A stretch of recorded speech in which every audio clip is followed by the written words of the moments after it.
শিক্ষকদের স্লোগানে উত্তাল কেন্দ্রীয় শহীদ মিনার। মঙ্গলবার টানা তৃতীয় দিনের মতো অবস্থান কর্মসূচি পালন করেন তারা। মূল বেতনের 20% বাড়ি ভাড়া ভাতা, 1500 টাকা চিকিৎসা ভাতা এবং 75% উৎসব ভাতার দাবিতে কর্মবিরতি ডেকেছেন এমপিওভুক্ত শিক্ষকরা।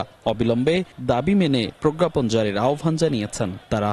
ন্যূনতম বাড়ি ভাড়া 20% এবং 1500 টাকা বাড়ি ভাড়া দিতেই হবে, না দেওয়া পর্যন্ত শিক্ষকরা কিনতে ফিরবে না। আগামীকালকে থেকে সারা বাংলাদেশের সমস্ত শিক্ষক এই ঢাকা শহরে জড়ো হবে এবং প্রতিষ্ঠান কর্মবিরতি বাদ দিয়ে তালাবিরতি হবে। প্রজ্ঞাপন না এলে সচিবালয় অভিমুখে কর্মসূচির হুঁশিয়ারি দেন শিক্ষকেরা।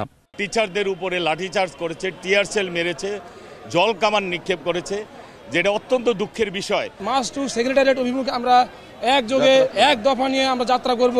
আমাদের যেসব শিক্ষকদের হাত করা এবং গায়ে হাত তুলেছে, আমরা সেগুলার বিচার চাই। রোববার থেকে দাবি নিয়ে রাজপথে শিক্ষকরা। শুরুতে প্রেস ক্লাবের সামনে অবস্থান করলেও পরে পুলিশি বাধায় সেদিন থেকেই অবস্থান নেন কেন্দ্রীয় শহীদ মিনারে।